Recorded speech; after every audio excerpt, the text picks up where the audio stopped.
નમસ્કાર મિત્રો, વિડીયોમાં તમારું સ્વાગત છે। જી હા મિત્રો, અત્યારે હાલ મોટા અને મહત્વના સમાચાર સામે આવી રહ્યા છે। તો મિત્રો, સમાચારમાં વાત કરીએ તો અમદાવાદ શહેરમાં ચોમાસાની સિઝનમાં રોગચાળામાં વધારો થયો છે। શહેરમાં વધી રહેલા રોગચાળાને ડામવા માટે તંત્ર સજ્જ થયું છે। ચાલુ માસમાં પ્રાણીજન્ય કેસોમાં વધારો થયો છે। ઝાડા ઉલટી કેસ 340 નોંધાયા છે। કમળાના 168, ટાઇફોઇડના 216 કેસ અને કોલેરાના 8 કેસ નોંધાયા છે।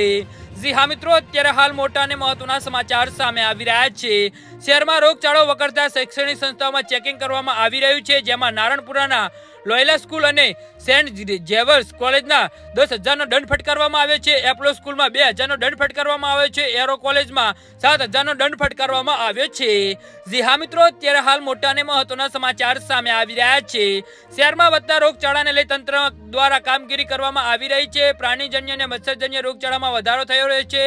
કોમર્શિયલ આરોગ્ય વિભાગ દ્વારા શહેરના અલગ અલગ વિસ્તારોમાં ચેકિંગ કરવામાં આવી રહ્યું છે।